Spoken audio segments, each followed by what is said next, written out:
Darkness falls into roars. Old films, new blood.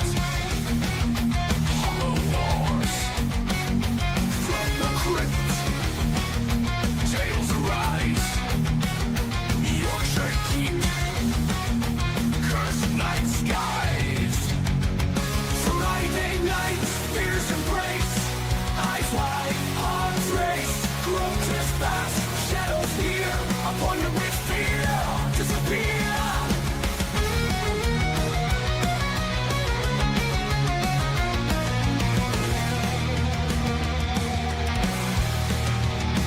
Specters haunt, screams at night. Vicious screams, endless fright. Legends told, torn to shreds. Your psyche, waking dead. Friday night, fears embrace. Eyes wide, arms race. Grotesque past, shadows near. Appointed with fear. Disappear, disappear. Specters haunt, screams ignite. Vicious screams, endless fright. Legends told.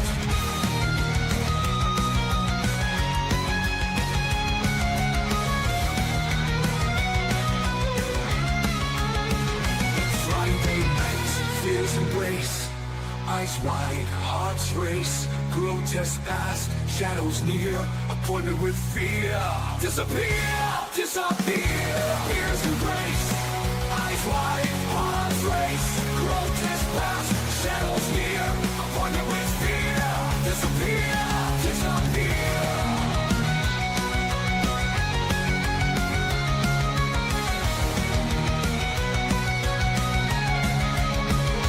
Disappear.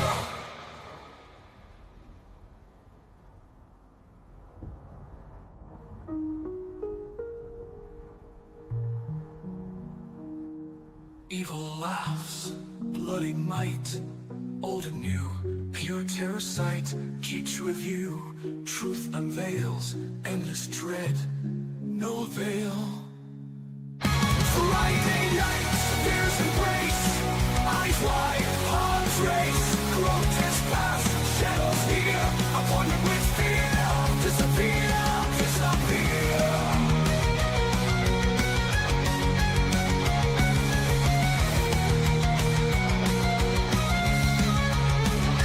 Disappear.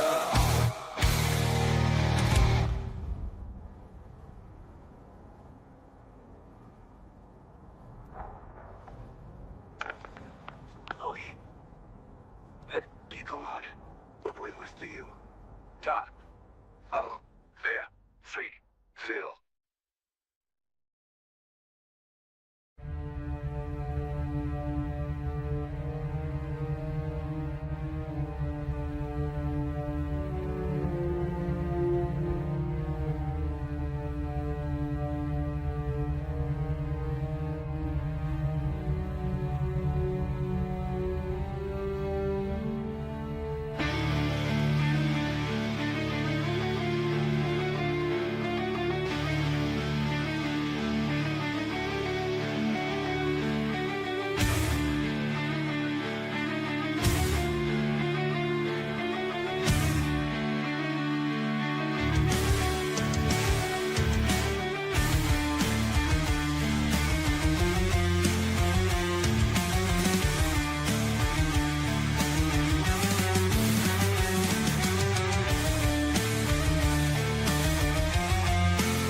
Hey up, it's Steve from Old Yorkshire Geek and welcome to episode 127 of Friday Night Upon with Fear. And this week we're going back in time, we're doing some classics. And Wynne Grace is here saying ghoulish. Not Hungarian stew. Oh, that's goulash, isn't it? Never mind. Yes, we're doing a couple of Universal Monsters classics. We're doing... Here they are. Where are we? I can't see. Which way am I? Wrong way around. House of Frankenstein and House of Dracula, if you can hear me. So there we are. They're my DVDs of said films. Actually recorded a couple of commentaries for these films today. Uploaded one for members only onto YouTube. Got a copyright strike. Not just a claim, a strike. So I've had to send off a grovelling email to Universal to try and get them to lift the strike, which I don't think they will. I don't know why I got a strike. The film's not... It's all blurred out and all that. In the audio, you can't hear it. I don't know why they've done it. But anyway, whatever. So I'm a bit miffed about that. So I'm in a bit of a mood to start with. But anyway, we're doing these two films. But before we start, don't forget to like and subscribe, share the videos, drop a comment, hit the notification bell if you're subscribed already. Right, we're live on YouTube. Yes, we are. We're live on Rumble and we're live on Twitch. Yeah. Explore the description for various stuff such as... merch, such as this handsome t-shirt. I keep meaning to do another one for Friday Night Appointment with, and I keep forgetting. Those, so merch. Me books, Silent Predator, short horror novella about big cats eating people in a North Yorkshire village. And Mercury Rapids, light-hearted sci-fi action adventure about UFOs and stuff, secret government agencies and all that jazz. They're on Amazon Kindle and paperback. Give them a whirl. What else? Super chats and super thanks would be greatly appreciated. Or you can become a member, and then you'll get exclusive videos, pardon me, and early access videos, and exclusive emojis in the chat, etc. Right. So off we go. First up, House of Frankenstein. This film's from 1944. Before even I was born. Directed by Earl C. Kenton. I think both the films were directed by Earl C. Kenton. Let me just check. Yes, they were. Screenplay by Edward T. Lowe, based on The Devil's Brood by Kurt Siodmak. Kurt Siodmak wrote the Wolf Man in 1940, 41, whatever. It stars Boris Karloff, but not as Frankenstein's monster. Lon Chaney Jr., although he's cast as billed as Lon Chaney. John Carradine as a... He's not Dracula. He's Dracula, but he's not Dracula. And other people you never heard of, except for Lionel Atwell. He's in it as well. He's in both films and all. And a budget of $354,000. Was that a lot back then? I have no idea. How did it do? Its reception, how did it do? I have no idea. I can't make head nor tail. Too long, didn't read. Anyway, so we'll get on with the first one, shall we? And then we'll move on to the other one. They're kind of connected. There's a loose connection between them both, although we'll get to it when we start the second one. Anyway, right, so we're not going to watch the films, obviously, because I'll get a copyright strike again. We're going to go through it in a series of stills. Hopefully that won't trigger one. We'll have to see. I was tempted to not do it and just do a different film tonight, but anyway, we'll see how we go. So we'll do a series of stills. I'm not going to play any clips, because for... so, right, we'll get on with it. I'll try and speak about the films if I can remember anything. I've got some notes, well, sort of. But anyway, right, let's get on with it, shall we? I will pop myself down in the corner in a moment. Here I go. I'm going. I can't remember which one it is. That one? Yes. I can never remember which one to pick. I've got too many. Right. Hang on, let me full screen it and then we'll get on with it. I'm really not in the mood tonight, can you tell? Right. Oh, I forgot to mute it. Bloody hell. Right, so here we go. There we go. The good old Universal logo from the 40s. All jolly and nice, even though I'm going to be starting to watch a horror film. There it is. A Universal picture. Right, we begin. Boris Karloff and Lon Chaney. I don't know why they dropped the junior, because his dad was Lon Chaney, wasn't it? So I think he'd come back from the grave. Anyway, in dun, dun, dun, House of Frankenstein. There we go, 1944. MCM XLIV. Right, there we go. Also starring John Carradine. Oh, where are we? There we go. Anne Gwynn, Peter Cole, Lionel Atwill. I don't think it mentions, does it? Or maybe on the next one. Do we have another page? No, we haven't got another page. No. Doesn't mention Glenn Strange, oddly enough, although he's mentioned at the end. Glenn Strange plays Frankenstein's monster in this. Maybe they're keeping it secret, even though it's called House of Frankenstein. Never mind. Carol Nash, J. Carol Nash, plays Daniel, who we'll see as the film goes on. Gowns by Vera West. In my commentary, I was saying, I wish they'd go back to that. Instead of, costume designer, just call it Gowns. Look at me, I'm Lon Chaney now.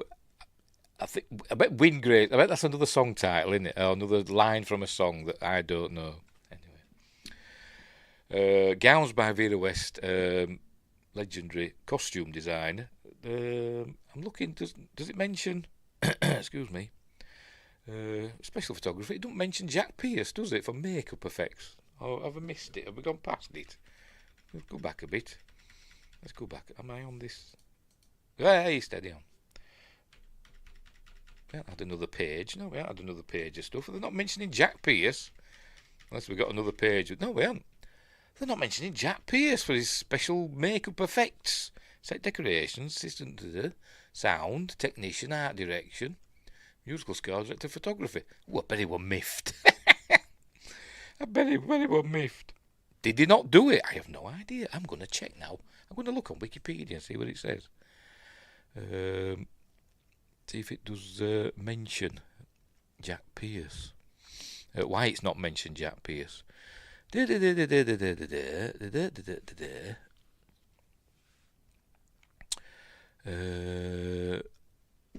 to have to do a Control F.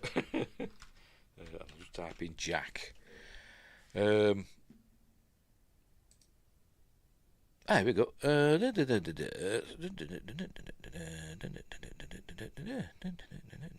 Yes, he did the makeup effects, but they haven't given him a credit, have they? Which is strange. Unless he gets a credit at the end of the film, but I don't think he does. I think it's just the cast at the end of the film. But anyway. Wingate says, was parodying Look at Me, I'm the captain now. I still don't know that. Sing it to me, Wingrace, sing it. Hello, Justin. Hello, everyone. He says, happy Friday. I will stay a little, but have to work tonight. We'll have to nap before work. Oh, on the night shift. Jack may have been gone by then. No, because he did the next one we're going to do the year after. He did House of Dracula. But anyway, so I wonder why I didn't get a credit. Very strange. There we go. Directed by Earl C. Kenton, whoever he is. All right, it's not a song. It's the famous quote from Captain Phil. Oh, that film, yes, about the Somali pirates. I've not seen it, so I don't know. But yes, he does say that, doesn't he? I've seen the trailer. He does say that, doesn't he? But I've not seen the film, so there we go. Right, dark and stormy night and all that stuff. We see a traditional Romany. I'm going to say caravan. Are they called caravans? There's only one of them. Whatever. Traditional Romany caravan. But it's Professor Lampini's Chamber of Horrors with Dracula splayed on the side. But then we cut to Neustadt Prison. That's it. The just shows that, and then off he goes, and then that's it. Because they're going past the prison. Neustadt Prison. This is where we're going to meet Boris Karloff. Here's the prison guard. He's going to get throttled by Boris Karloff now. You ready? There he is. Throttle. Boris Karloff's not playing the monster. He's playing Dr. I've forgotten. Is it Dr. Newman or Nyman? I can't remember. Let me check. I get them mixed up. Yes, it is Dr. Nyman. Who's the doctor in the second film? Where are we? Edelman in the second film. Tell you, the old ending man confusing me. Justin says, "Oh, okay, I know Westmore replaced him at some point. Oh, Wally Westmore. Is that Michael Westmore's dad or granddad? I can't remember. Anyway, so there we go. I don't know when the Westmores stepped in, but I know in the next film it was Jack Pierce, because it does say in the credits. Anyway, so he's throttling the guard. He wants his chalk. He's asking for his chalk. There we go. Now will you give me my chalk? Because it's Boris Karloff, William Henry Pratt. In the commentary that I did that got removed, I couldn't remember his name. I knew it was something Pratt, but I couldn't remember his name. It's just come to me now. As I said in my commentary, I'd be rubbish on a quiz. William Henry Pratt is his real name. Boris Karloff. His stage name, and let's say he became famous later in life, didn't he? Well, late in life. It wasn't an overnight success. He'd been acting all his life, hadn't he? And he didn't hit the big time until he was in his 40s, did he, with Frankenstein? Anywho. It's weird how you get these actors, though, innit, that are great dramatic, theatrical actors with great voices, like Boris Karloff began as Frankenstein. Christopher Lee. His first major role in a movie, he played Frankenstein's monster in Hammer's Frankenstein, didn't he? So they're playing this grunting oaf. Bit like me. Anyway, right, so he's got his chalk. And he calls him, Frankenstein. He says, "Don't mock Frankenstein, he was a genius." And all that stuff. Right, so we learned that Nyman is doing similar work to Frankenstein. Apparently, he tried to put a human brain in a dog. I don't know if that's in any of the other films. I don't think it is, but I can't remember. Anyway, Justin says, Westmore may have been assisted by this movie. I have a box set that has something on Jack. I've actually got a documentary, and I meant to watch it, and I forgot. I got doing these bloody commentaries that I'm probably not going to be able to upload, but anyway. Anyway, right, so he's locked him in. And in the next cell is Daniel. This is Daniel. A hunchback. It seems this area is replete with hunchbacks. There must be something in the water where they get a lot of hunchback people, because there's... Hunchback people?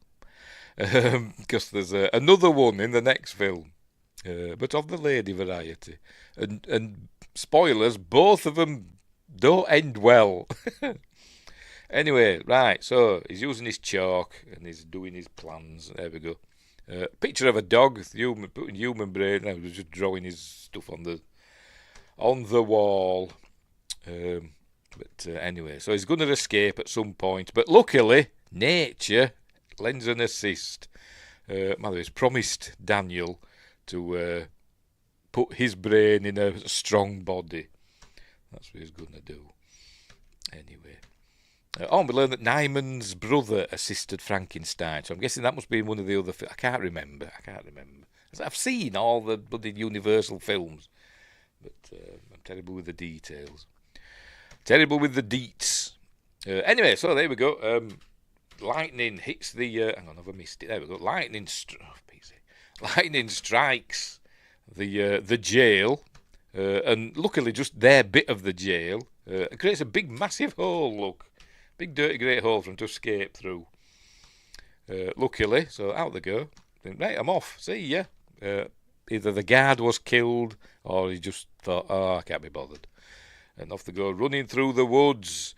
Meanwhile, is it Professor Lampine? Anyway, the Romany carriage, excuse me, is stuck in the mud. They can't get out, so they go and help them. Say, they pretend that their own carriage was lost or whatever. So they help him out, and he says he offers them the warmth of his carriage. Does Professor Lampini? So here they are, and it talks about he's got the actual skeleton of Dracula. But anyway. And this is where we get a lot of exposition about vampires, and that they've got to lie in their coffin with earth from their home country, etc. And he's got a stake in the skeleton, and if the stake is removed, he will live again, and all that stuff. Great, by the way, it's a great script. A very, florid dialogue in this. I did say in the commentary that you'll never see that it could be put into song. The script is that good. I was tempted to get some of the dialogue and put it into the the AI songwriting thing and see what sort of a song it would come out with. But anywho, right. So now Nyman threatens. I forgot his name already. Lampini. He says, "You're going to take us to Visaria or wherever." There's several places that they're going, and I can't remember what order. They end up in Visaria, but they also go to Frankenstein, and they go to somewhere else as well, but I can't remember where. But he threatens her, "You are going to take us there." Regalburg, that's it. Because he wants vengeance on the people that put him in prison. Anyway, so he says, you're going to take me there, but first we'll do the mash. We'll do the monster mash. Oh dear. So he says, "I'm not going to Regalburg." "Yes, you are." And so he's going to say there, goes sending Daniel to murder poor Lampini. Looks like that. Ha ha. Ha ha ha. Not like that. You've no idea what I'm talking about. Tommy Cooper. Genius. So he gets rid of Lampini, and then he says, "Take care of the driver." So he's going to take care of the driver as well. And luckily, I'm guessing Lampini has got some hunchback clothes for Daniel to wear, because we see him now the next day driving through this lovely landscape, which is, I'm guessing, I forgot what they call it. Was it the Paramount Park or something, or Columbia? I can't remember. One of the studios had a huge area of land that they used to film stuff like this and westerns and Planet of the Apes movies and all that.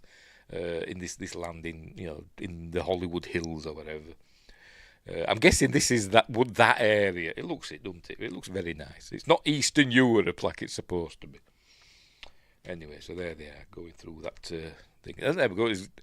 Daniel's now dressed up in some outfit with room for his hunch. So he does have several changes of clothes in this film, and I did mention in the commentary that nobody's ever going to see or hear, probably, that does he make them himself or does he go to a specialist outfitter? I have no idea. Anyway, right, so they're heading to, I think, Regalburg first. But so off they go. There we go. They've got to get Old Husman and somebody else. There we go. There they are. Regalburg. 1 kilometre, because it's Europe and they use the metric system. We use the metric system in the UK mostly, except for on our road signs, which are in miles. Very confusing, probably for young uns, but not for me. Right, so here we go. I think these are the two, maybe, well, maybe not. I can't remember. That he wants thingamabobbing on vengeance. Rigel Sevenberg. Said he goes for Rigel Seven, Captain. Anyway, that's Lionel Atwill, who passed away in 1946, by the way. I've got it in my notes here somewhere. Where have I seen it? I've seen it somewhere. Where have I seen it? Can't remember where I've seen it. He was ravaged with cancer, apparently, or something. Where have I seen it now? I've seen it somewhere.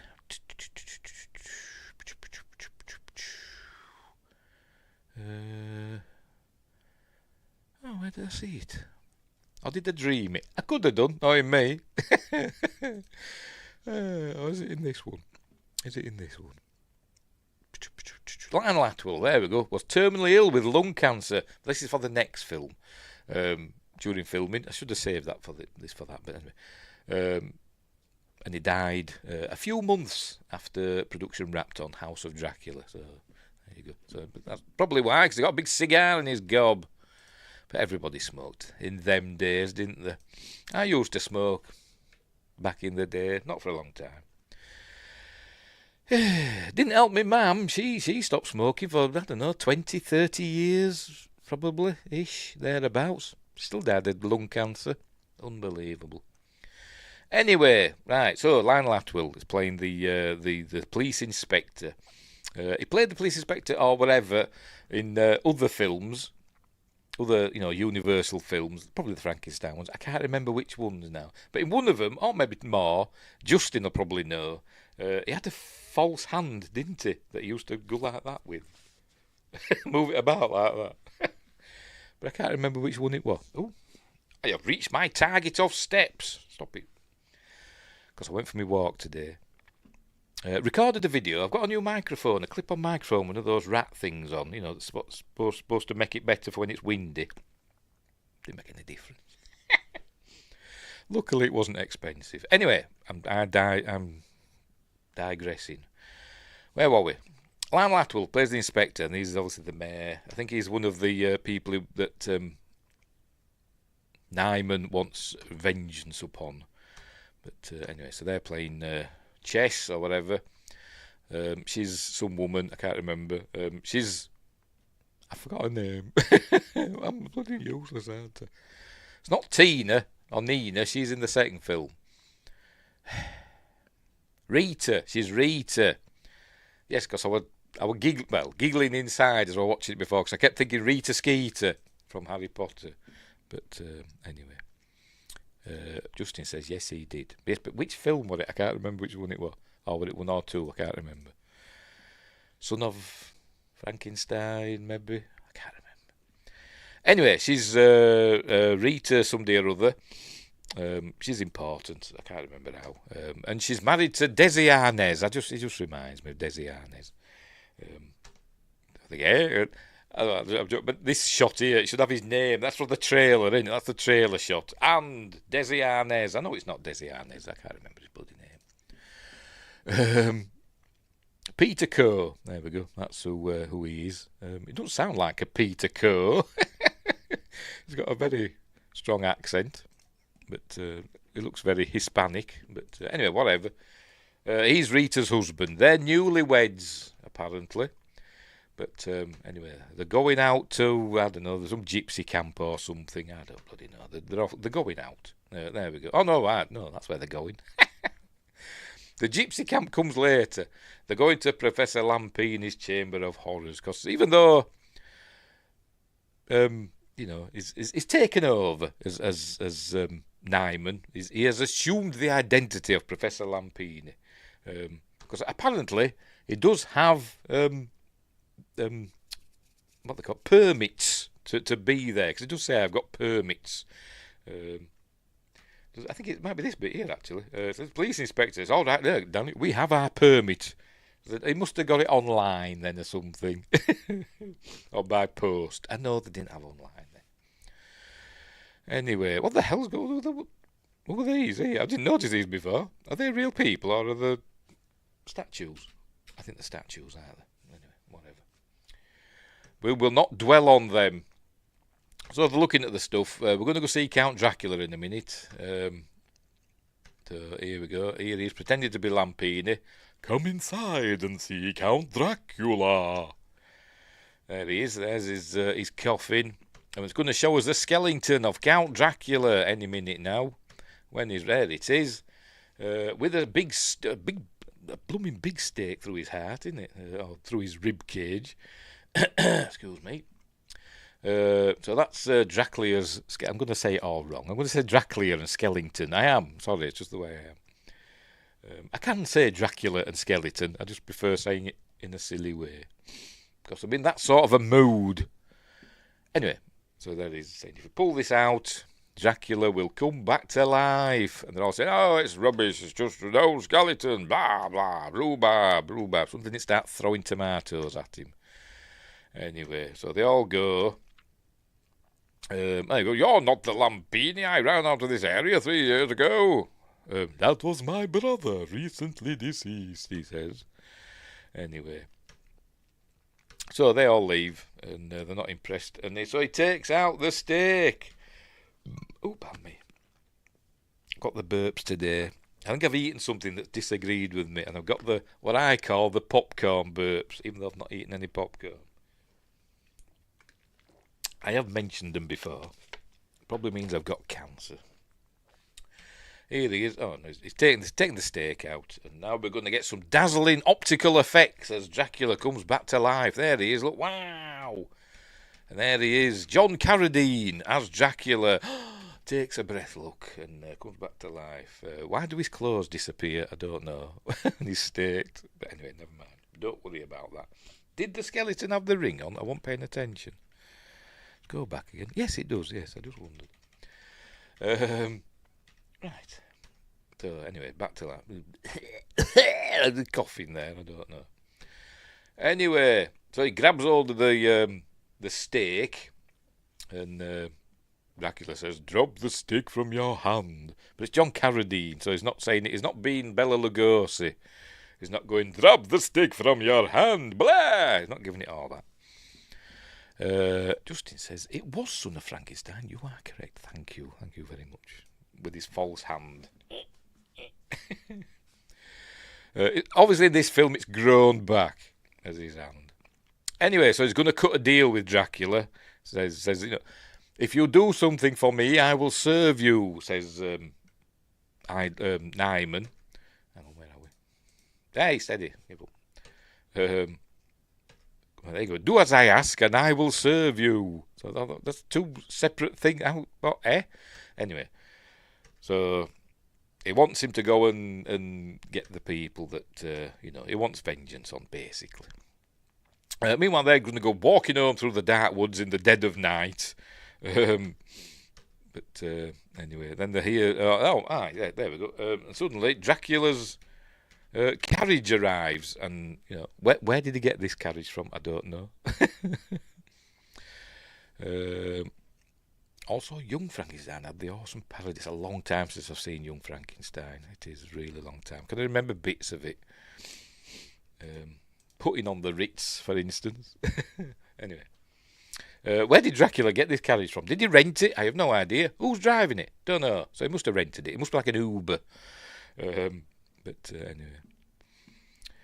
Anyway, so here he's offering them a lift. So off they go. Up they pop into his carriage, and there he is. He's always got his top hat at a jaunty angle, as John Carradine, for some reason.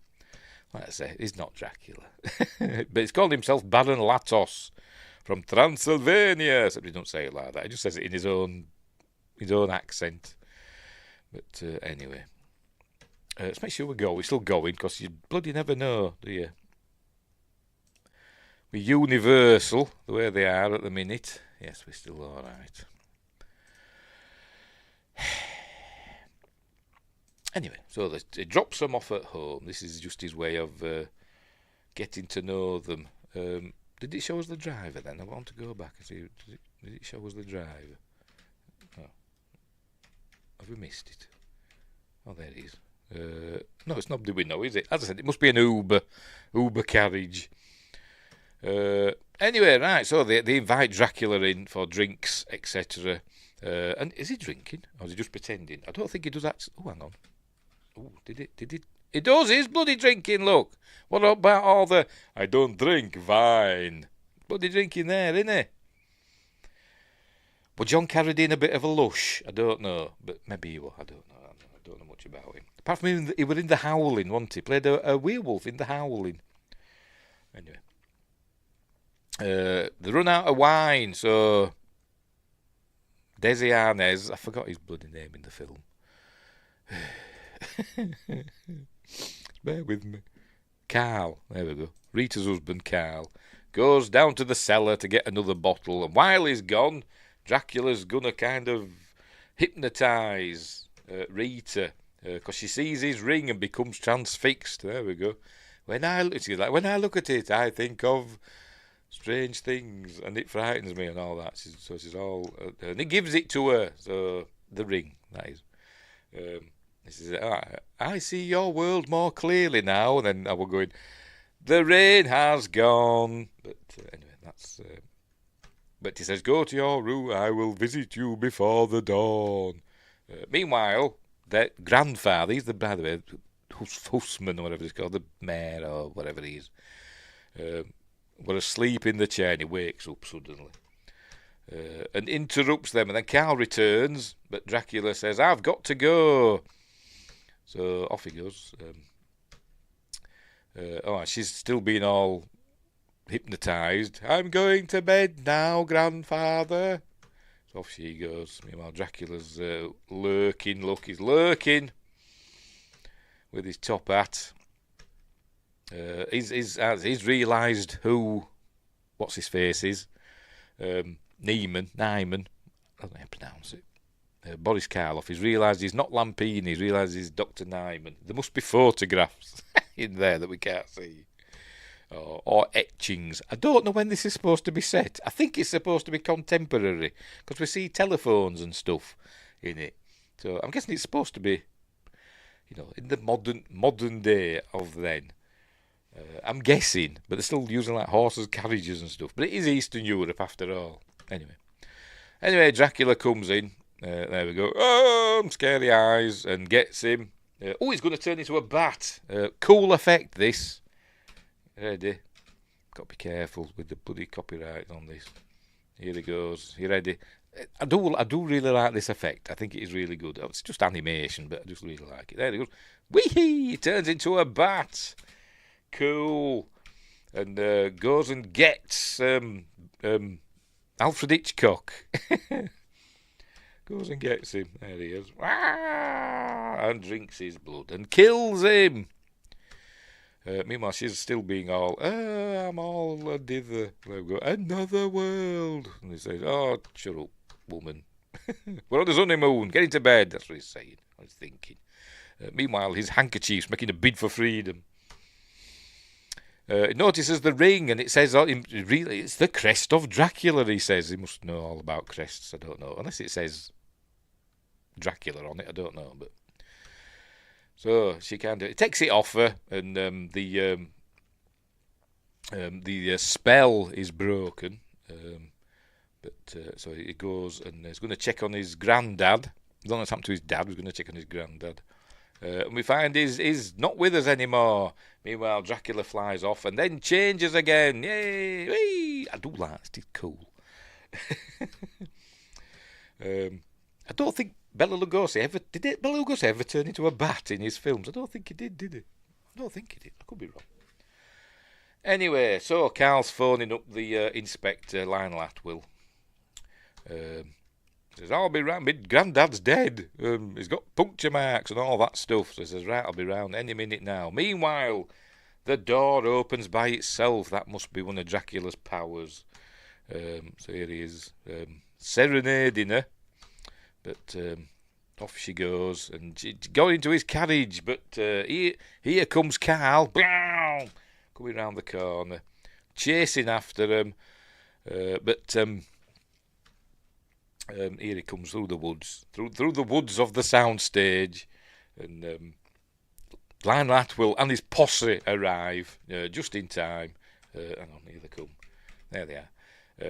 Second Rita's gone that way. So one fella gives Carl his horse. Look, up he goes, puts Carl on the horse, and he thinks, right, I'll walk back to town. So they're going chasing him through the sound stages and back lot to wherever they're going. But Dracula's not in this film very much longer, by the way. Here we are, there they are, going through there. But they're getting close. Here we go. They're getting close to where Neiman is and Daniel, and says, "Oh, the police are chasing them. They must have heard the sirens." I was saying in the commentary that you're not going to hear.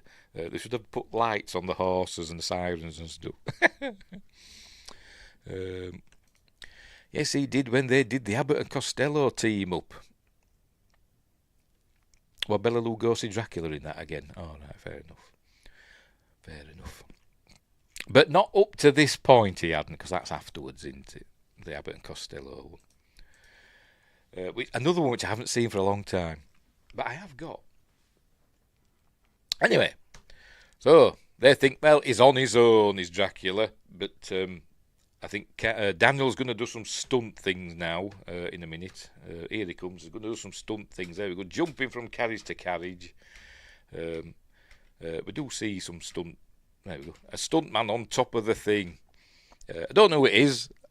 I was thinking, is it that? I can't remember his name. Remember that famous stunt man who used to do all the westerns and stuff? Yakima or something like that. His name, or I've forgotten his name. I think it was him that did the famous stagecoach stunt that they recreated for Raiders of the Lost Ark. That one. Wonder if it's him. Probably not. Anyway.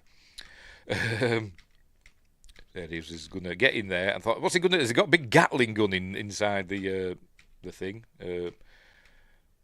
No, it's the coffin. He's chucking the coffin out. So there's the coffin, and Dracula suddenly, somehow, for some reason, Dracula's horses just escape. The pin comes out, and off they go. Can't hold on to the reins, and the carriage goes down the hill. There it goes. Remember, Rita's in there. Don't worry, she's fine. Meanwhile, Dracula, his coffin's landed there, top of this little hill. So Dracula goes running up, but it's too late, look. Oh no, the sun is peeking over the horizon, and Dracula's not made it to his coffin in time. Oh no. He's got gloves on there. I'm sure they're a bit wet. Sorry, he didn't have gloves on. Hang on. Oh, maybe not. I must be wrong. They get her out. She's fine. But Dracula, he has got gloves on. Yes, they're just very thin gloves, aren't they? When I watched it earlier on, I was saying, hang on, because it shows it in a minute with the glove. And I thought, hang on, did he have gloves on before? But yes, he has. It's just very thin glove. There we go. It's totally different. Anyway, look. Hang on. No, go back again. Where are we? Oh, for Pete's sake. Oh, no, he ain't got gloves on. It's shadow, isn't it? So he ain't got gloves on there. It's the shadow, isn't it? It's a totally different arm as well, and sleeve and everything. There. Tell you. Didn't care, did they? Anyway, his arm's going to turn into a skeleton. The gloves, for some reason, is going to disappear in a minute. There we go. Oh, the sleeve and everything. Why do his clothes disappear? I have no idea, but they do. So that's the end of Dracula in this film. So there we go. We don't see him again. And they're fine. But meanwhile, Nyman and Daniel continue their journey. So they're going to end up in, I think the next stop is the village of Frankenstein. There it is. 1 kilometre. So here they are. This is where the gypsies are. And they see Ilonka. It's a terrible name, isn't it? They see Ilonka dancing. And Daniel is smitten. Does it remind you of Victor Mature? It reminds me of Victor Mature. But anyway. So they see Ilonka dancing away. There she is. Wee-hee! And it's not the best dancer in the world. Maybe it's just the best dancer in the village or in the gypsy troupe. You can't call them that now anyway. But look at it. They've got a full gypsy orchestra there, look. Full 100-piece orchestra banging away. But look, he's smitten, is Daniel. But the love will not be reciprocated, unfortunately. But anyway. So they're going to they throw money at her. She picks up all the money. This is, they couldn't afford Maria Uspenskaya as well. They've got some other woman in. But anyway, so the police have arrived. Look, they've got to move them on because the gypsies. You've always got to move gypsies on, haven't you? By the way, a lovely matte painting in the background there. Oh, it is very nice. Anyway, so there we go. Daniel's smitten with Ilonka. They're telling him to bugger off. They don't want him in town anymore. But meanwhile, Ilonka's going to get whipped by, I think, what is his name? Fejos or something. I can't remember, something like that. Fejos, played by William Edmonds. By the way, who plays Ilonka? Elena Verdugo. Where were we? He was handing over the money because he's obviously her pimp. There is a suggestion that she is some sort of lady of the night, but she don't give. He wants all of her money, but we agreed you would only have half. But then he's going to whip her now, so he's whipping her. But Daniel's going to come out now and save her, and he almost kills him, but He doesn't. He gets Nyman stops him before he can. So he says, Daniel says to now, can we take her with us? I will wash her and keep her and hug her and name her George. Anyway, so they take Ilonka with them, and there we go. He nurses her back to health, even though she's fine, but you know what I mean. But she doesn't realise he's a hunchback, and when she does, she gets all shallow and all that stuff. But she's saying, "Oh, you're very nice, and you can talk to me when I drive." And we go, blah blah blah. She's been all flirty. Pardon me, saucy minx, I called her in the commentary. But then she sees that he's a hunchback. There we go. She has a good look at his hunch. But anyway, she soon comes round. But she doesn't love him. Probably because of his disability. Because she's shallow. Anyway, meanwhile, they're in the village of Frankenstein, so they're going to check out Frankenstein's castle. So that's where they're going here. Or the caves beneath the castle. Here it is. And he falls. Does Daniel? He's checking some stuff out, and here he goes. Here I do. Down he goes. But he's fine. I'm sure his hunch cushioned the fall. Anyway, they're underneath, and they find it all frozen in ice, because that's generally what it is. Another cool grotto cavern. Obviously a matte painting or painting on glass or whatever in the foreground. Looks cool though. But they find the wolf man. There he is. I'm a wolf man. And they also find Frankenstein's monster. There it is. Glen Strange in ice. But they want Frankenstein's records. And say they may know where Frankenstein's records are. Keeps calling him friend Daniel. Don't know why. So they start a massive fire. Right next to Frankenstein's monster. But for some reason, the Wolfman is the first to thaw out. But anyway, there he is. Look. But he doesn't start attacking them because he changes back into, there we go, into Larry Talbot, into Lon Chaney Jr. Changes back into him, and straight away he's miserable as bloody hell, because he is a tragic character, but a bit too tragic, and it gets a bit annoying after a while. But here he is. All I want to do is die. Look, blah blah blah. So he says, I can help you, I'm a doctor. You came to Frankenstein for help. Because this is the sequel to Frankenstein Meets the Wolfman, isn't it? Where, Frankenstein's monster and the Wolfman fought, and then they broke the dam, and they all washed away, and they've been trapped down there in the ice. Don't know why there's loads of ice underneath, but anyway. Anywho, so he says, yes, I know. Oh, it's going on about, I'm going to turn into a werewolf and all that stuff, and it's a curse, and I hate it, etc. But yes, I know where Frankenstein's records are. Let's go and check them out. Right, so that's where they're going to go now. I don't remember in Frankenstein Meets the Wolfman them hiding his records behind a massive block of stone, but apparently that's what he did. There it is, a book. Experiments in Life and Death by Henry Frankenstein. So there we go. Anyway, so he's going, I only wanted death because I'm Larry Talbot, Lawrence Talbot, and I'm all depressed and miserable, and it's a curse, blah, blah, blah. Same thing, every bloody film. Anyway, so they're going to head to Visaria next, because that's where he's going to do some more of his vengeance stuff. But Larry's got to drive. He says, you can drive the carriage. Daniel's going to help me. Daniel's going to help me. And Daniel don't like that because he wanted to drive so that Ilonka would talk to him. But anyway, she thinks that's Daniel, so she's tickling his leg. But now she sees, oh, it's not Daniel. It's Lawrence Talbot. And she's going to fall in love with him and make Daniel jealous. In a bit, but there we go.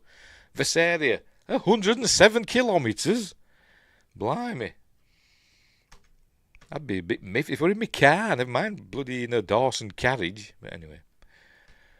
There, look, it's been miserable. She's been all picking flowers and stuff. But he does smile eventually. But Daniel's going to get jealous. There you go. There he is getting jealous. But they're trying to warm up Frankenstein's monster because he's still frozen, apparently. There we go. Desiccation of the tissues has gone further than I thought. 'Cause the monster on the slab, etc. Right, so they finally arrive in this area and get into the Nyman's old lab, and everything's there and it's all still fine. It just needs a bit of a tidy up. There we go. We must go to work and get it in shape as quickly as possible. And now we're going to have a montage. Here we go.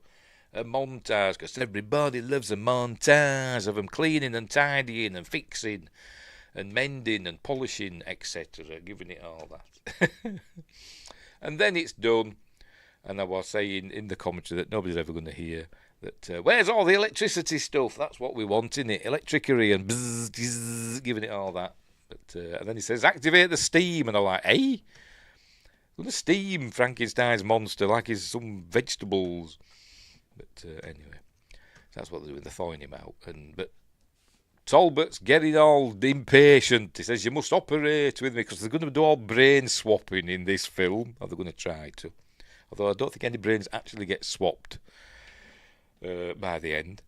But he says, you'll have to wait, all in good time, my friends. No, it's got to be tonight, the moon will be full, and all that, and I'll turn into a werewolf. And well, go lock yourself in cellar or something, chain yourself up, for crying out loud.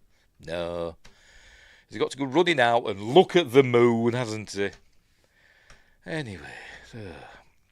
And Daniel has an idea. Daniel wants his brain put in Talbot's body, because he's big and strong. Daniel's strong, isn't he? Throttles people with his bare hands. He's just got a hunch. But anyway, whatever. Daniel's got to go out and find out where the... they're going out to get the two people in this town that they want vengeance on. I can't remember the names. I've forgotten. But they're going to get them. There we go. They're both, I think, in there. But they get one of them. There we go, Frederick. Herr Strauss. There we go, Frederick Strauss. And they get him. I noticed that. I said, Daniel's got different clothes on. Where is? There we go. So, as I said, he must go to some hunchback gentleman's outfit. Or he makes them himself. I have no idea. So they get him. There we go. Daniel knocks him out and shoves him in the back of the carriage. They've already got the other fella tied up, whoever he is. I can't remember. Just bear with me. I can't bloody remember. Hurts. I think it's Hurts. I could be wrong.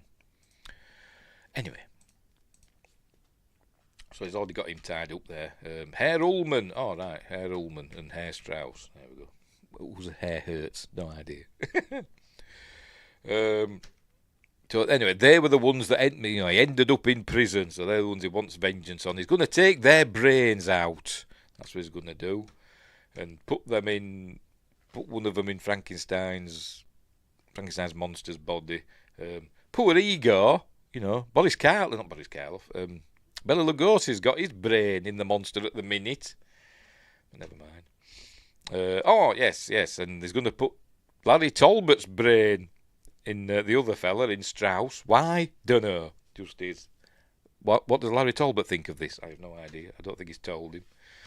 But anyway, so there we go. Doing it in the freezer for some reason. I don't know. But they're going to take the. Does it show it? I don't think it shows it. Oh, does it? Do we see the brain? Let's have a look. Oh, no, we see him afterwards. We don't see him putting the actual brains in the jars. But there we go. They've taken the brains out. So poor Ullman and Strauss are no longer with us.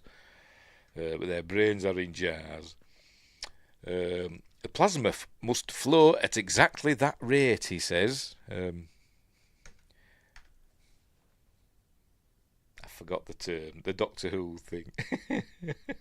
Reverse the polarity of the neutron flow. Anyway, he's asking him again, will you give Talbot's body to me? What? All in good time, etc. Blah, blah, blah. You're in love with a gypsy girl. He rebuffs him, and so he's going to get angry now. Is Daniel. He's fed up, and she's asking, where's Larry? He's jealous, and then she just says, oh, yes, I think I do love him, but he doesn't love me. Anyway, so he says, well, sod off then. All right. He tells her that he's a werewolf, not him. Larry's a werewolf. He says, that's the pentagram. So she does the whoever, but even the man who is pure in heart and says his prayers by night may become a wolf when the wolfbane blooms and the moon is full and bright, even though it were the autumn moon in the Wolfman for some reason. That means werewolves could only come out in autumn, fall, whatever. Anyway. But she doesn't believe him. And so she says, I hate you, you're ugly, I hate you, and runs off hysterically, because women did that back then. So he's fed up now. So he's going to go and whip poor Glenn Strange. If it wasn't for you, I'd have Talbot's body. So he's going to whip him. Poor Glenn Strange. There is some trivia about Glenn Strange in this. Where is it? I've seen it somewhere. Or maybe it's the other film. Maybe it's the next one. Maybe it's House of Dracula. Yes, it is. So we'll get to that one. I'm getting ahead of myself. Right, where were we? There he goes. Whipping poor Frankenstein's monster. We'll call him Adam, because that's what he called in the book, wasn't he? Modern Prometheus. But anyway, look, he's fed up. So I'm going to sit in the chair with the clear view of the moon, because that's what it always does, doesn't it? Just close the curtains, for crying out loud. But anyway, never mind. So he's going to turn now. I think he takes his shoes and socks off. Yes, he does. He thinks, well, I don't want to change into the werewolf, but I will take off my shoes and socks just in case. Because shoes and socks are probably expensive back then. So he's going to do that. So he changes into the wolf man. Oh, they don't show it in this one. They just show his footsteps. Look, doing his bare feet, look. And it shows his footsteps changing into because he walks on his tippy toes, doesn't he? And there he is, as the wolf man, going, anyway. Meanwhile, back in the town, we're learning that, Mr. Strauss and Mr. Ullman have gone missing. And apparently a shopkeeper's disappeared as well. And somebody's found him. I can't remember what his name is. There we go. Herr Braun has disappeared. That shopkeeper. I don't know who he was or whatever. Or I'm not really sure who. Maybe the Wolfman killed him. I can't remember. But they're going to go find him. Here he is. The Jugular Vein. Great subtitles, eh? The jugular vein is severed, because that's how you get a circus clown, innit? You go for the jugular. Anyway, jugular vein. It's like I'd written these subtitles. Anyway. So, I'm guessing the Wolfman killed him. Or a vampire. I don't know. I'm guessing the Wolfman killed Herr Braun. So I've got to tell everybody there's a werewolf. But anyway, we need to get an angry mob with pitchforks and torches and all that stuff. Anyways, there he is. He's thinking, I've been out. He's put his shoes and socks back on, by the way. Now he's back being human again. And he's fed up. I've been out and killed people. Blah blah blah. I'm fed up, depressed, etc. She loves him. Anyway, so she's gonna fashion a silver bullet by just hammering it into a bullet shape. Look, doink, doink. Now she's made herself a silver bullet. Because obviously that must be a skill that all gypsies have. Anyway, so there we go. So she's got a silver bullet. Meanwhile, Nyman and Daniel are doing all their stuff, trying to make Frankenstein's monster come back to life. So here they are. I don't think he's done anything with the brains yet. I'm not sure. Has he? I think Ullman and Strauss's brains. He would have put Ullman's brain in this, wouldn't he? I don't think he's done it yet. Or has he? I can't remember. Does it tell us? I'm going to go back and check. No, she's done that. No, it just says turbines. I don't think it ever tells us that he's done the brains part. But anyway. I don't think it even mentions them again, to be completely honest. Is that one of the brains? I don't know. I don't know what's going on. Anyway, there he is. 25 megavolts, it's called. But obviously he's saying, you've got to help me, because he's being selfish. It's all about him, innit? It's Talbot. Yeah, it's time for you to keep your part of the bag. All in good time, my friend. But anyway, so he's saying, I ain't got time for that. And he's going to go running out. Throttle, he's going to start fighting because he's an arsehole, isn't he? I'm not a big fan of Lon Chaney Jr.'s Larry Talbot, even though The Wolfman is my favourite Universal film, but it does me head in after a while. Anyway, meanwhile he's coming back. Look, he's starting to smoke. Frying tonight. Meanwhile, these two fellas see all the shenanigans going on at the old Nyman place. They see all the lights. Is it going to show it? There we go. They see all the lights going off. He's having a party in there. So they go back and tell everybody. Right, so, Danger Master. Anyway, so he comes back to life, and he doesn't look well, does he? I must admit, he looks a bit goofy in this one. There's Glenn Strange, as though he doesn't really know what's going on. Look, he's more Herman Munster than Frankenstein's monster in this one, to be completely honest. Although by the end, he's fine.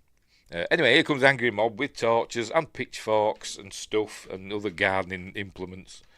They tell him that we saw something going on at the old Nyman place. Meanwhile, she's going to see Larry, knocking on his door, and he's like, "Oh, leave me alone. I'm sulking because I'm fed up." He says, "I want to shoot you with a silver bullet." And she doesn't say that, I'm lying. But anyway, she sneaks round, and she sees him looking in the mirror, and she's going to shoot him, but she can't. And now he's just going to change into a werewolf in the mirror, look. In the miroir.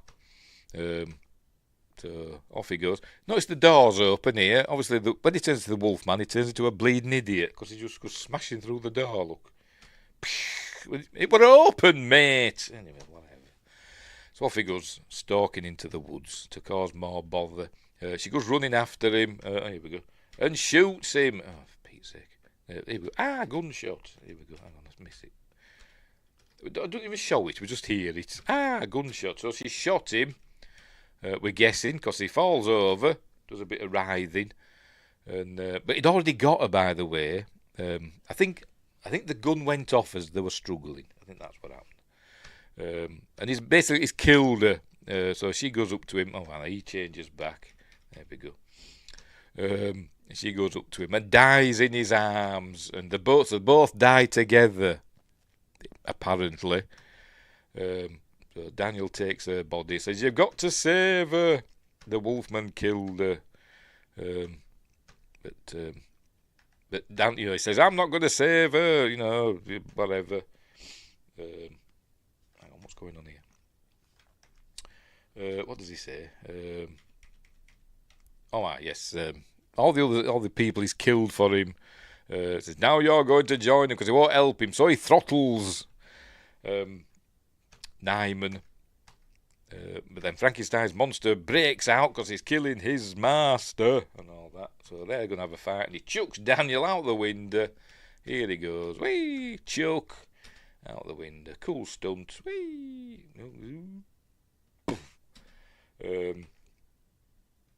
So they set fire to the house. He picks up what's his face, Nyman, and it's the Frankenstein monster. So they all go. It's scared of fire, so they're throwing fire at him, and he goes down outside into the marsh, which has got quicksand. They do actually say quicksand in the commentary that nobody's ever going to hear. I'm actually saying in the woods. I bet there's quicksand in those woods, and he does actually say no, not into the quicksand. Come on, say it. There we go. Quicksand. So obviously they go into the quicksand, and down they go into the quicksand. Take a deep breath, Boris. Down he goes, and that's the end of the film. They don't mess about, do they? They just end, bang. The film ends. That's it. No, get out. Get out. Justin says, "I like Glenn's monster." Yes, so do I. But in this one, it's kind of goofy. Early on, by the end, it looks like, Frankenstein's monster when he's carrying Boris Karloff about. But anyway. So there we go. That's the end of that one. Now, we've got some problems when the next one starts. Because remember, Larry Talbot was shot with a silver bullet and apparently died with the gypsy girl Ilonka in his arms. And what else? And Dracula turned into a skeleton, didn't he? Because the sun's rays caught him. But when we got onto the next film, they seemed fine.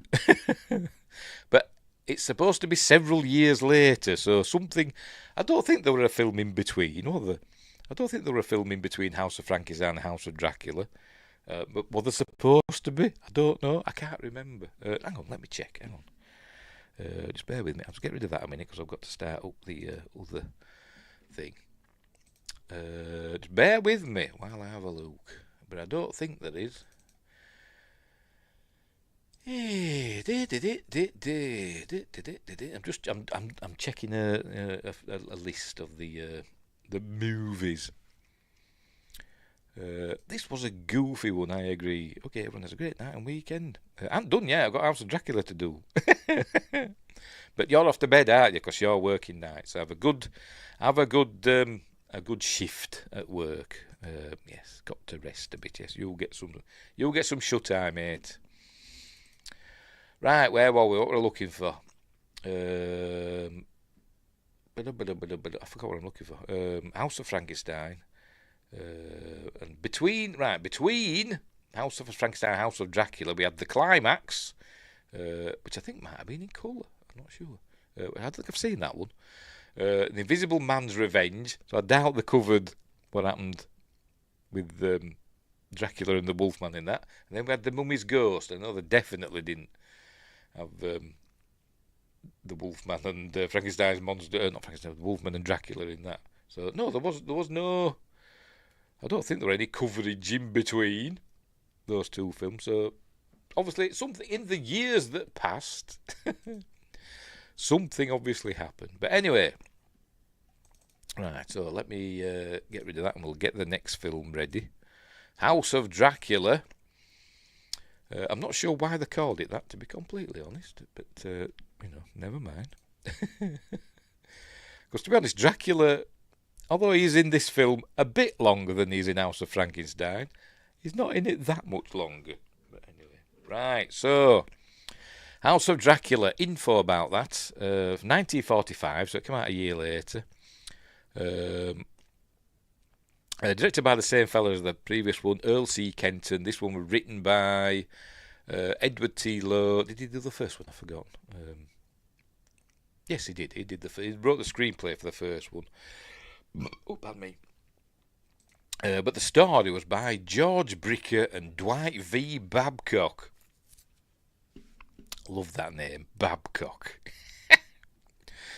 Anyway, this one again stars Lon Chaney Jr., Martha O'Driscoll, John Carradine again, reprises his role as Dracula, Lionel Atwill returns, Glenn Strange again, and some bloke with the best name ever, Skelton Nags. I'll point him out when we get to him. But anyway, what else?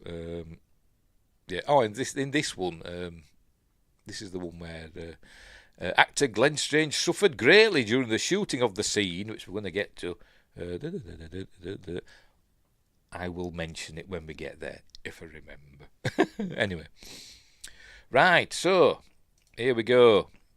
House of Dracula. Off we go again. All exciting music. House of Dracula. Oh, there we go. That's because it just comes on. Look, House of Dracula, starring Lon Chaney. Why have they dropped the junior? I don't know. John Carradine, etc. Skelton Nags. That's a great name, and it does look like his name, in my opinion. He's an English actor, apparently. He's actually a Yorkshireman. He's from Sheffield, which is like 20 miles from me. Right, so as I said earlier, we get another page of stuff. Here we go. Makeup artist Jack P. Pierce. See, so he does get a credit in this one. Why didn't he get one in the first one? I have no idea. Might have just been an oversight, or maybe he had an argument with the producers. Said you're not getting a credit, which means you get no points. Anyway, that name rings a bell. Joe Gershenson. What else did he do? I'm going to have to look that up. Did he do something like The Outer Limits or something like that? Just bear with me. I need to look it up. I'm going to be yawning now. Oh, excuse me. Oh, blimey. Right, come on, producers. Where are the producers? Producers. Joseph Kirshenson. What did he... Or did he do Hitchcock films or something? I can't know. Bloody... Let's have a look. Creature from the Black Lagoon. Spartacus. Oh, well, that was uncredited. Right.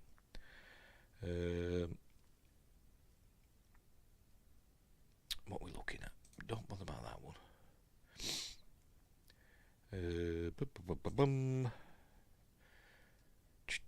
I'm pointing. House of Dracula.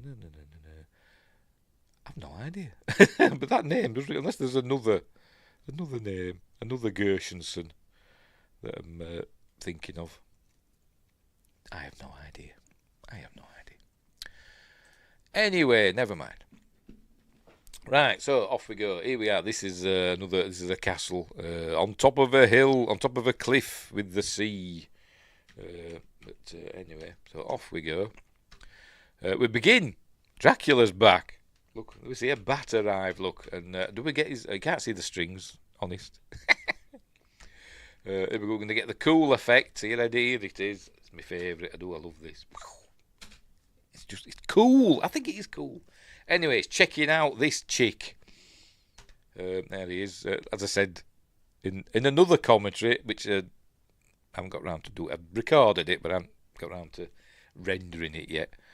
He just looks like a tramp staring in the window, doesn't he? Some hobo. But anyway, checking her out. We're going to show her. There she is. She is... I've forgotten. You know what I'm like? So, Militza or something, or... Yes, I'm right. Militza Morell, played by Martha O'Driscoll. I think the prettiest woman in the film is actually Nina, who's the hunchback that we're going to see. But anyway, but he's checking her out for some reason. Right, so off he goes. He's just going to break into this house. Obviously, he must have been invited in at some point. I don't know when that part of the mythos arrived, but he's coming in to see Dr. Edelman. He can scare off cats just by looking at them, like that. I said, "Oh, who are you? I'm Baron. I forgot. Is it Latoff or something? I can't remember what he called himself. Does he say? Where are we? Baron Latos. But then it's 5 o'clock in the morning, so it must be winter or something. That late on in the year because it's still dark out. But it says, I want to show me your basement." So I said, fair enough, just some stranger that's burst into his house. So he's going down into the basement. I says, yeah, but there's nothing down there. But we see the Dracula's coffin's there. And at some point, because we learned that several years have passed, we're not told how many. But by the way, at first I thought this part here, these steps here, and these steps here, and all this. At first I thought this was a little model or something that were close up to the camera, because it kind of looks fake, doesn't it? But no, it's not. It's all part of the set. This is the armoury, or whatever they call it, of the castle. Anyway, at some point, Dracula obviously came back to life. Don't know how, but he did, and dragged his coffin into here. And so he says, "I am Dracula," and all that stuff.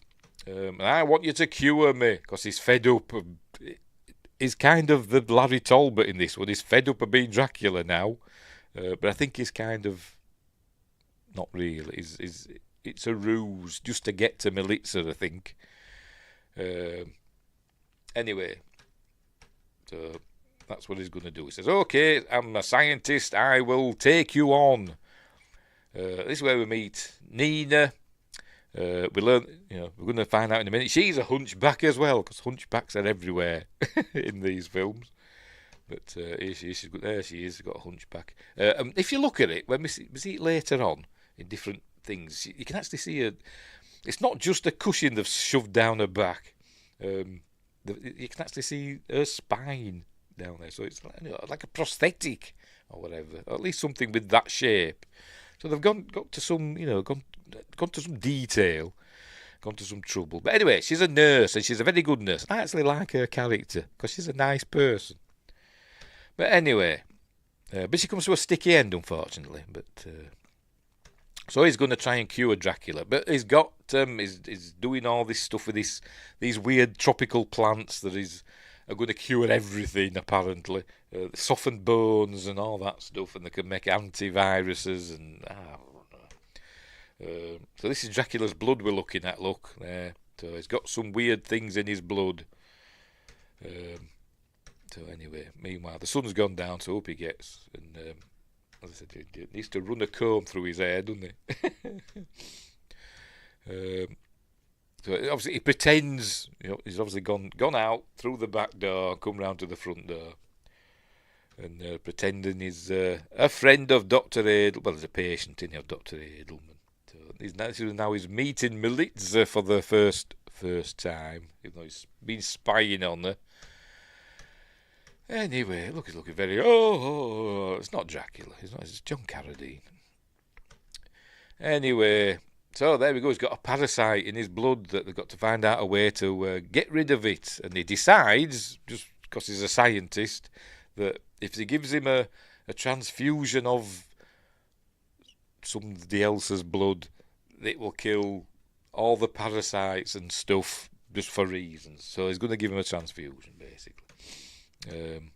They've got to destroy not only its own kind, but themselves as well, because he's going to modify the virus or the parasites. Or something. So what he's going to do is basically it's about this one. The first one was about transplanting brains. This one's about blood transfusions. So he's going to give Dracula a blood transfusion to cure him. Meanwhile, Larry Talbot's turned up just out of the blue. Pardon me. Thought he were dead. Thought he'd been shot by a silver bullet. Don't explain it. Don't explain what's happened. It must have missed. I know that they've tried to make out that he's kind of indestructible, isn't he? Like Captain Scarlet. Dun dun dun dun dun dun dun. But anyway, but he's got a tash now. He's got a moustache. I don't think he had a tash in the first one, did he? But now he's got a little pencil moustache in this. But he's obviously been all impatient again. She's saying he's busy. It'll be a while. He's doing a transfusion. So, well, I can't wait. I've got to go and run outside and look at the moon. But there isn't time. So off he goes. So anyway, she's looking at him saying, "What an arsehole," which is what I'd be saying. Meanwhile, there he goes doing the blood trans. He's giving him his own blood. His Dr. Edelman with Nina looking on. But anyway, so. It'll take several transfusions. So how many does it say? I can't remember. They were next probably Thursday evening. I don't know what today is. Well, I know today it's Friday, but I mean, in the film, I don't know what today is. But anyway, so they need more transfusions. Anyway, so there he does. She tells him that Lawrence Talbot was here and he's buggered off. Anyway, there we go. The telephone rings. Inspector Holtz there, look, with an angry mob because something's happened and I can't remember what. Oh, yes, I do remember now.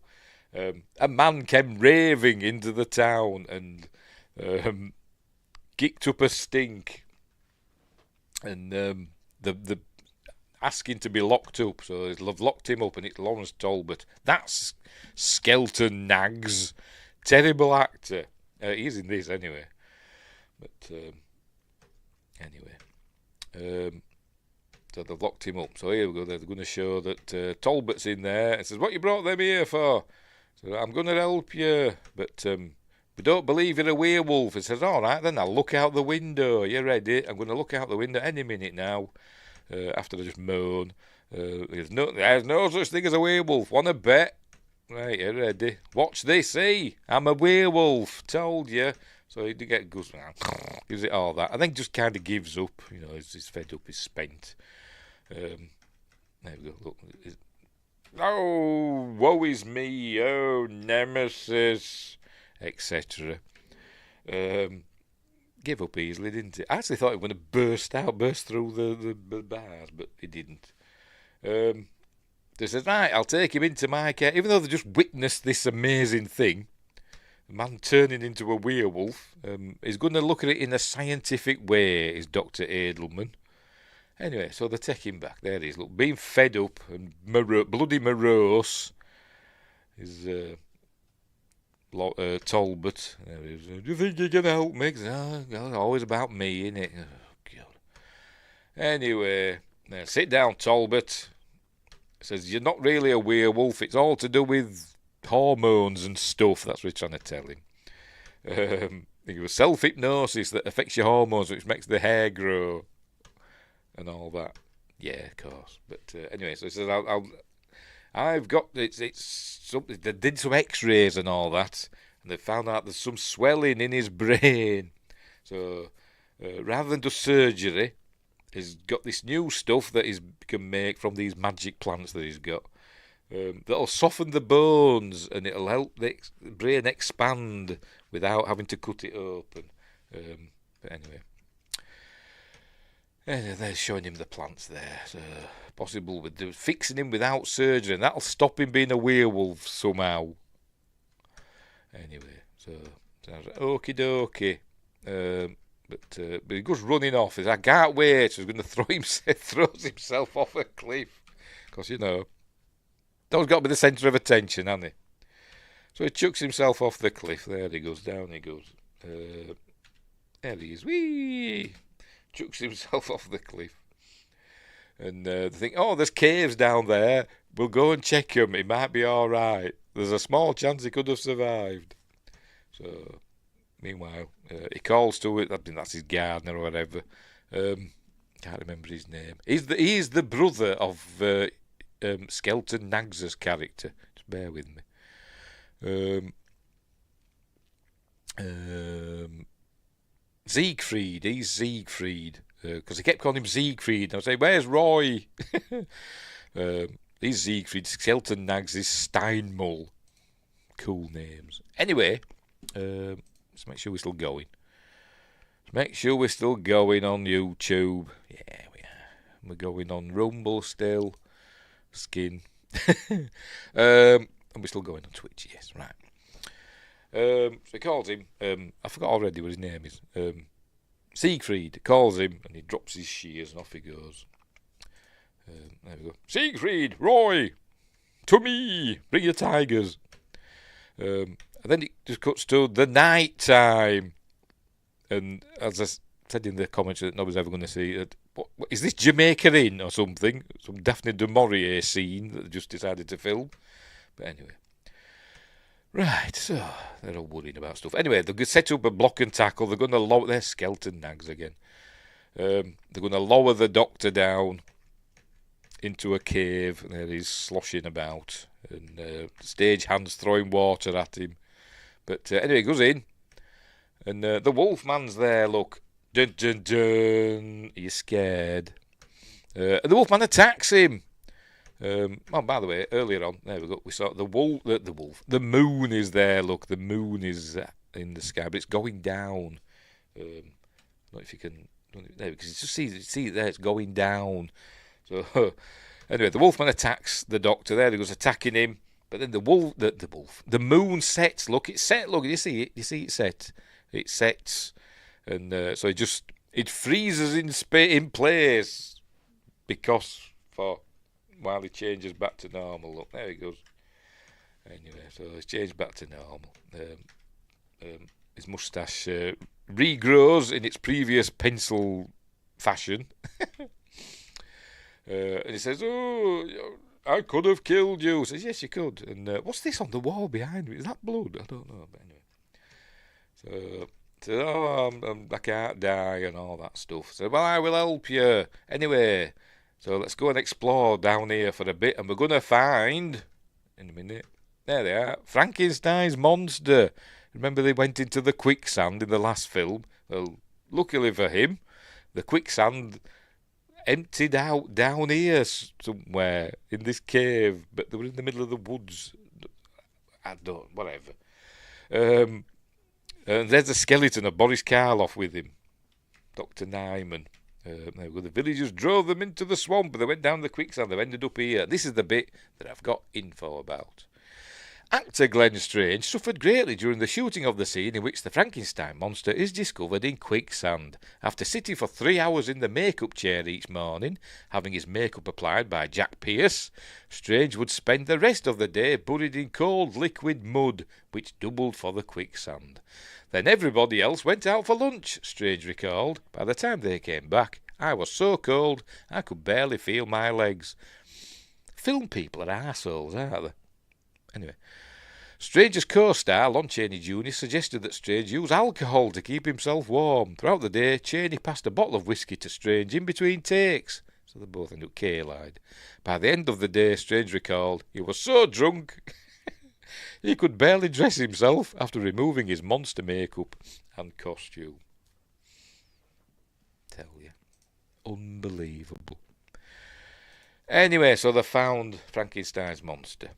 And they also found another way. Look, doctor, there's another place here, and look, steps that go up. There must be a way out of here into the castle. So this must be like it must be warm, because he puts all these tropical plants in this area for some reason. So it must be all humid and warm. So anyway, they're going to get, here we go, so it leads up here. Look, putting the plants down there for some reason. And he's going to, there we go, he's brought up Glenn, and they're going to try and revive him. But Nina says, no, it's not right. It starts off the electric and stuff, and Nina says, we shouldn't really do it, because it's killed people. And he's, oh, perhaps you're right, Nina, because Nina is the voice of reason in this film. And in my opinion, by far the best character. Anyway. So he decides not to bother. Anyway, meanwhile, Dracula's come back for another treatment, another transfusion, but Militza's playing Moonlight Sonata. Din-din-din-din-din. Not like that, though. And she's playing it all beautifully, but then Dracula stares at her for a bit. Like that. There we go. And she starts playing all discordant notes, because it's all getting all evil, because he's controlling it. And I don't think he really wants to be cured. He's got something else up his sleeve. But anyway, luckily, she's got a crucifix. Look, staring at her. Quite some time. There we go. She's got a crucifix. There we go. That just happens to be there. So thankfully, Jesus saves her, because he goes, ah! And then the music goes back to normal. And so, anyway, he wants her, doesn't he, to, they will forsake the cross so that you can join me there. But, anyway, so we're going to give him an injection. I don't know why, but she never got round to it, because Dr. Edelman comes in, and the injection was never given. I don't know what it was going to be, but anyway. There we go. A different species of antibodies has appeared, and saying, well, if it's working, it doesn't matter, and all that stuff. Meanwhile, Militza's not feeling so well, so Nina tells her to go and get some rest, because Nina's lovely. So off she goes, and she carries on without her. She nearly falls down the steps, look, nearly tumbles. I was saying, it needs a handrail, doesn't it? Either on the open side, or at least a rope or something up the wall, for people to hold on to. Look! Health and safety nightmare. Anyway, so she goes up and follows them. Oh, right, and then she sees, look, Militza talking to Dracula. He casts no reflection in the mirror. So Nina sees all this. She's like, oh my goodness, he's some sort of thing that doesn't cast a reflection. So she goes and tells the doctor. And he said, oh, he casts no reflection in the mirror, and Militza's in a trance. So they go and check him out. So he goes and intervenes. Oh, yes. And he tells Nina that if anything would happen to him tonight, go down into the armoury room and burn everything down there, because that's where Dracula's coffin is. But anyway, so he tells her that. Anyway, he says, right, let's get some more transfusing done. So here we go. That's what they're doing, doing transfusions. And he passes out. He faints. And Dracula is doing his hypnotism on Nina. And then he gets up, and for some reason he goes all blurry. I don't know why. And I'm wondering, is this an insert or a reshoot or whatever? And they didn't have John Carradine available, so I thought we'll stick some Vaseline on the lens so we can't see that it's him. I don't know. Is it in the trivia? Let's have a read.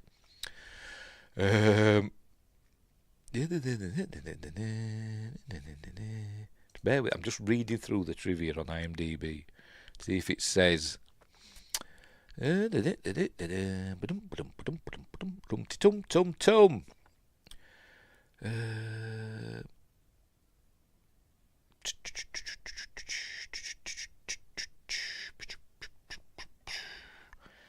trying to find the blurry bit, if it mentions it. I don't think it does it? No, it doesn't. No explanation of why Lawrence Talbot has a moustache is given. Oh dear. No, don't mention it. Never mind. I don't know why. It might just be an artistic reason. I don't know. But anyway, it goes all blurry there for some reason. I'm guessing it was an additional shot or whatever, and they didn't have John Carradine available. Anyway, so she swoons, and he gets up, and I think he draws some of his blood out and injects it into Edelman. So that's what he's doing there. So Edelman has got some Dracula's blood in him now. Anyway, so off Dracula pops, and does he turn into a bat? I can't remember. Does he? Here we go. Is he gonna? Is it? Is he doing it? Go on. Oh no, he didn't. Just probably couldn't afford it for that shot. He's sodded off, hasn't he? No, they've done it off screen. Look, he's turned into a bat, and off he goes, flapping off. Anyway, right. So, let's go check on Militza. All right, chases off Dracula. Look, Dracula's there. He got a cross. He picked up a cross from the other room. Chases off Dracula, and off he goes. I don't know. I'm doing the Wizard of Oz stuff. And down he goes into his coffin, but the sun's coming up. And this is going to be the end of Dracula. The film's called The Bloody House of Dracula. But anyway, the sun comes up, so he just opens up the coffin. He says, I'm going to open the coffin. We'll pull it into the sunlight. Open up the coffin. She's still all like under his control or whatever. Hang on, where are we? It's going to show it in a minute. Have I missed it? Has it gone too far? Hang on. It does show it. There it is. It just disintegrates again into a skeleton. There we go. And that's the end of him again. So 2 films in a row, Sunlight's copped for it. He has copped for the sunlight. So that's the end of Dracula in this film. So there we go. It's called House of Dracula, but that's it. How far through the film are we? That's it. But 2/3, and he's not in it anymore. Now we've got to deal with Frankenstein's monster and the Wolfman again, like in the other film. But anyway, whatever. She's fine. But Edelman isn't. I keep wanting to call him Diamond. Edelman isn't fine. You can see he's not looking well. His hair's going a bit wild. And the cat doesn't like him anymore. There it goes. And he's going to look at himself in the mirror now. You all know what's going to happen now. It's gone dark round his eyes, look. And there we go. We can see he casts no reflection in the mirror. So because of Dracula's blood in him. So, but now it doesn't turn into a vampire. I don't get it. It becomes like a Mr. Hyde kind of character. So sometimes it's Professor Edelman, sometimes it's bad Professor Edelman, like Mr. Hyde. Anyway, but then he has this weird. I don't know. He has this weird dream of things that might happen in the film. So I don't know if they shot it all and then thought, we'll just put it in a dream sequence. So let's say, see Dracula, and then his experiments, and the monster doing stuff, people chasing him. But then he sees Nina in a minute. There she is. Without her hunchback thing. Look, she's all normal and beautiful. And so he realises, and then he falls into the black hole. Then he realises that's what he's got to do. That's what his raison d'etre now. He's got to save Nina. But first, he's going to go out and do stuff. Nina's coming with some coffee, but she's got, as we'll see in a minute, I'm sure it is. It's going to bring Frankenstein's monster back to life because he is the evil one at the minute. There he goes doing all that. Look, I'm sure that's Lady Penelope's teapot from Thunderbirds. It looks just like it anyway. I think it does. They say, Doctor, I've got some tea for you. Go away, leave me alone. Coffee, I mean, not tea. And they say, oh, coffee.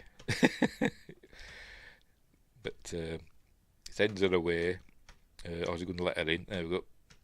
And it's come round a bit now. I don't know why. Has the sun come up? I don't know. Did it show it? I don't know. Look, he's been evil. He's been evil. Is he just evil at night?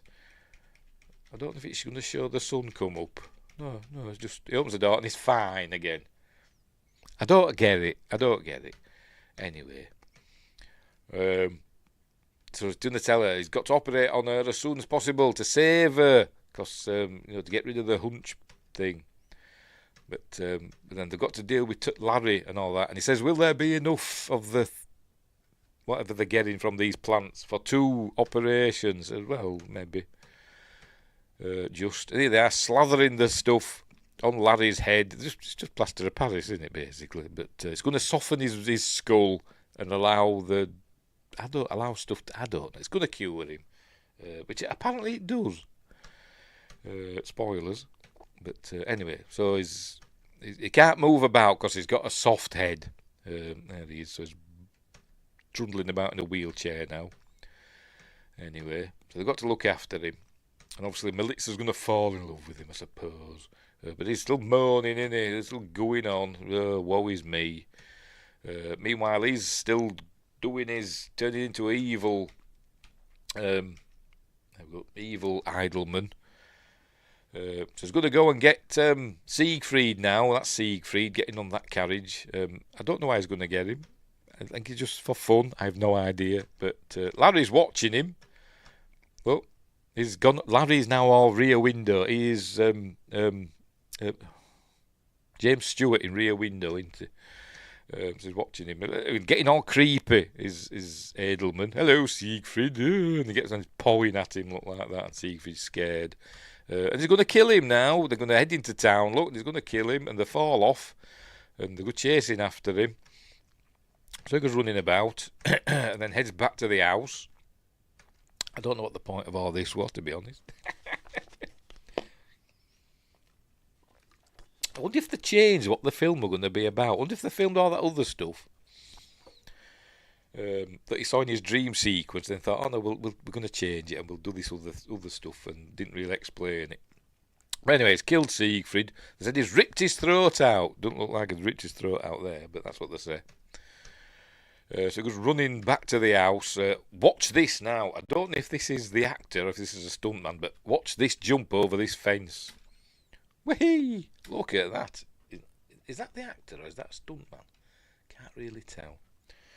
Anyway, they're all chasing after him. But obviously, it's not a proper angry mob. Where are they? Where the hell are they? Oh, for Pete's sake. There they are. Because they haven't got torches and pitchforks, so they're not well equipped for this, have they? So he couldn't get in the door, by the way, so he goes climbing up the vines and gets back in the house. And by another route, there he is.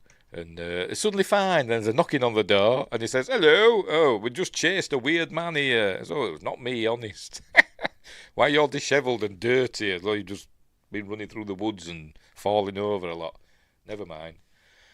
They've got to ask everybody, and we know Lawrence Talbot's here, and death surrounds him, etc. But, I haven't been anywhere. I'm in a bloody wheelchair. Excuse me. So they say, he couldn't have done it. Says, all right then, whatever. I've got to search the grounds. Look for this man that's killed Siegfried. But, oh, crikey, I'm getting all hoarse in my throat. Excuse me. By gum. Silly. Right, where were we?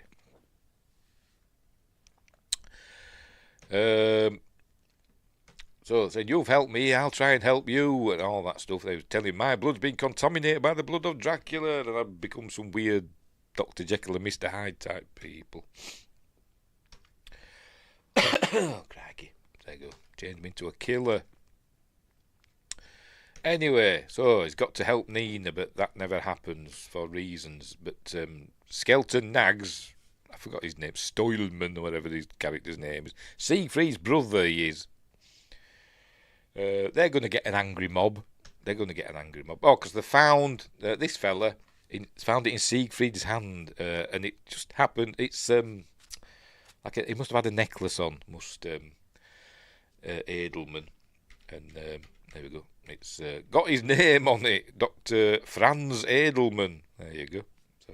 So well, we'll have to go and see, but we need an angry mob. And of villagers. Here they come, look. Now they're equipped, look. They've got torches and garden implements. The whole job lot, they're on the way. Anyway, right. It's the time we've all been looking forward to. Are you all sitting comfortably? The moon's coming up. We're going to test and see if Larry's going to turn into the wolf man. So out he goes, has a good look at the moon, and doesn't change. Huzzah, he's cured, look. Thank you. But it's all going to go wrong, because the doctor's gone mental again, and he's trying to bring the Frankenstein's monster back to life, and she's going to try and stop him, so he's going to basically kill Nina, and he chucks her down into the hot room. I don't know, we don't see what happens to her, but they're going to check in on, the angry mob's arrived. Here he is, throttling poor Nina. Best character in the film. But look, chucks her down there, look. I'm guessing she's supposed to be dead. So we don't see her again. Meanwhile, the monster gets up, and the angry mob comes in. Hang on, I think... hang on, not yet. Angry mob comes in. Thud. Gives him a good whack. And I think Larry Talbot shoots. There we go. He shoots Edelman. So obviously, just normal bullets can kill him. So he shoots him a couple of times. So he dies. So the monster gets angry again. Kill my master. Don't say that. But then all the chemicals start burning and stuff. So anyway, they all get out. But there we go. The house is in flames, and it all collapses on the monster. A big beam, look at this, it whacks this. Glenn Strange or a stuntman. Doing, there we go. And the House of Edelman, not House of Dracula, just burns down, and then the film ends. There we go. Again. They just end the films, don't they? Poof, the end. You're done. Get out. Get the next lot in. So there we go. So that's 2. Double bill. 2 Universal monster movies, which I know I make fun of them, but I love them. I think they're amazing films. But they are a lot of fun. I don't know if I put links in the description where you can watch them. I think they're on YouTube to rent or buy. You can get the DVDs. I presume there's Blu-rays out as well. But they are cool, and I love them, even though they are a bit poo. And they don't explain stuff. How did Dracula come back between the House of Frankenstein, House of Dracula?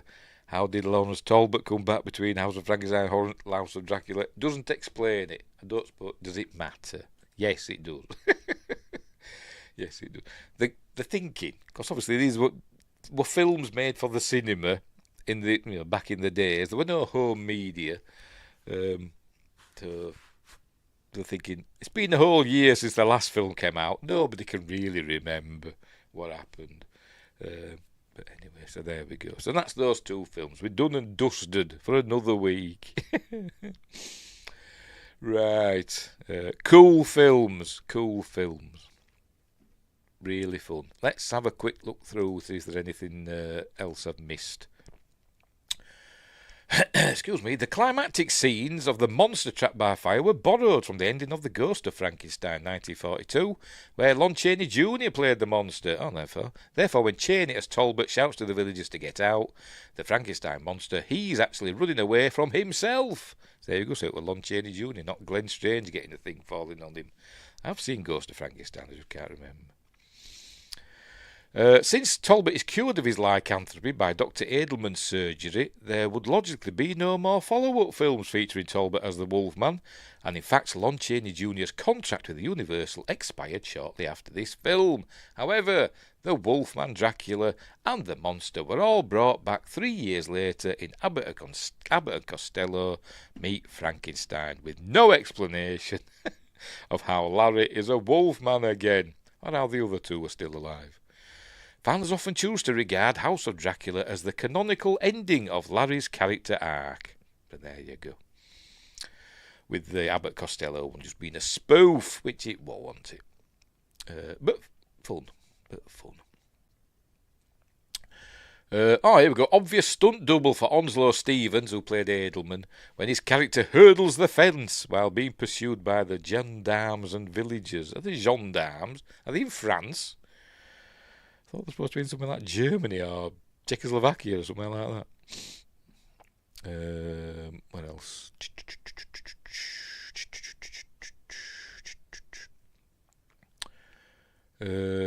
John Carradine also played Dracula in Billy the Kid vs. Dracula, the Mexican film Las Vampiras and Nocturna. So there you go. Right, so we're done. We'll leave it there. Let me get rid of all those windows. Right. Make sure we're still hunky-dory on YouTube. Yeah. Right, we're done. We'll leave it there. What's coming up next? Sunday, I don't know. I haven't made up my mind what I'm doing Sunday. If anything, on Monday, for Magnificent Mondays next week, we're doing The Rocketeer. Really, really good film. I'm looking forward to that one. So that's coming up next Monday. And next Friday, we're doing Final Destination 2. So, lots of logs. In that one. Bad tally popcorn burps. And this one arrived, so coming up soon in Magnificent Mondays, The Valley of Guanji. Only way you can get it on Blu-ray in the UK is to get a Spanish version. El Valle de Guanji. But it is the proper one. Yeah. It does have an English audio track on. Bloody hope it does. It said it did. Anyway, right, so that's it. So we'll leave it there. So thanks Justin34, who's now snoozing away, getting ready for his night shift. And thanks Wingrace, who's, I don't know, around somewhere, I suppose. Listening, maybe. Did anybody else pop in? No, nobody else popped in. Right, so we'll leave it there. We're all done and dusted. So thanks for watching, and wherever you are, don't have nightmares. Look after each other. Hang on, I'm just trying to sort stuff out. Where we go. Look after. I can't multitask. Look after each other, and until next time, I'll say the